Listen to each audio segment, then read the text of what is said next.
Hi friends, it's Chris. I am popping on to talk a little bit about what to expect in a Kundalini practice. This might be for you if you are thinking about or just trying to decide whether to join me for my Kundalini workshop on March 2nd. It's called Kundalini Unveiled, a Journey Into Bliss. This is a day-long workshop in the middle of Michigan. Join me if you are in the area or in the surrounding area. I would love to have you. And this workshop is all about Kundalini and the bliss body. And so I thought, some of you that are joining me have done Kundalini with me before, but some of you have not done Kundalini either at all or with me. And so I wanted to give a little description of what will be going on in our Kundalini practices so you have an idea of what you're walking into, right?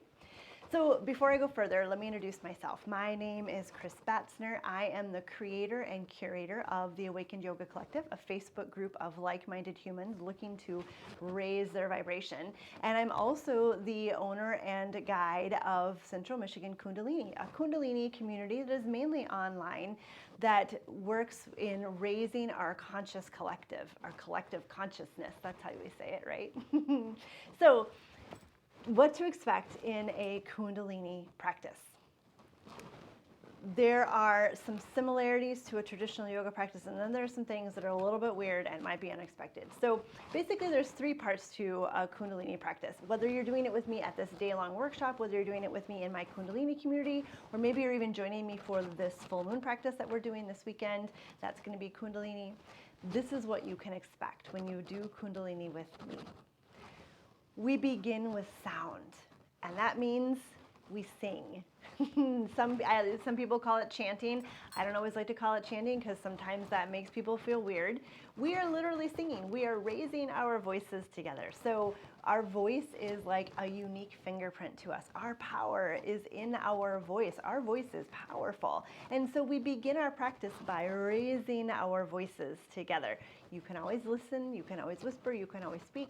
Many people think they can't sing, they don't have a good voice, whatever those stories are. You do have a good voice. You can sing. It is simply resonating our chamber of our body and coming together with our unique vibration. And so we begin with tuning in. It's called, is what we call it. It is a phrase in the language of yoga, which is Sanskrit, and that says Ong Namo Gurudev Namo, and that simply means I bow to the teacher within me. So it says, oh, I am my own teacher. I honor the fact that I can teach myself things. And so we sing that together. And again, you can listen, you can whisper it, you can speak it.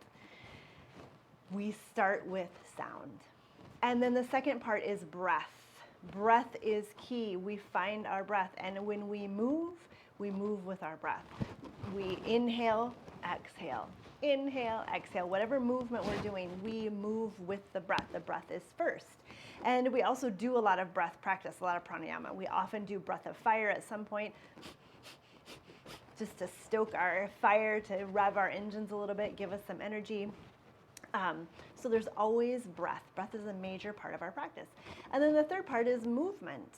We have familiar yoga movements that you will probably have done in other classes, but we will do them in a different way. And sometimes there are different movements that we don't always have, we haven't have done in another yoga practice. So the movements we do, like we always twist in yoga, we always do twists, right? We do movements like this, we do forward folds. But in Kundalini, we twist, inhale, we twist, exhale. We twist, inhale, we twist, exhale.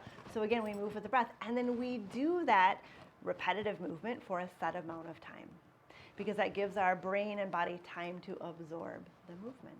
And then we end with sound again. We sing again. We have a mantra period. We do that for a set amount of time. And a mantra is just that phrase to call in a specific focus. You know, I am strong, I am calm now, I am safe, whatever the case may be, right? So that's all it is. Sound, breath, and movement. So I invite you to join me March 2nd. It's a Saturday, and it is Kundalini Unveiled, a Journey Into the Bliss Body. We will live in our bliss body, and we will understand how Kundalini impacts that and how we can use Kundalini to get to bliss.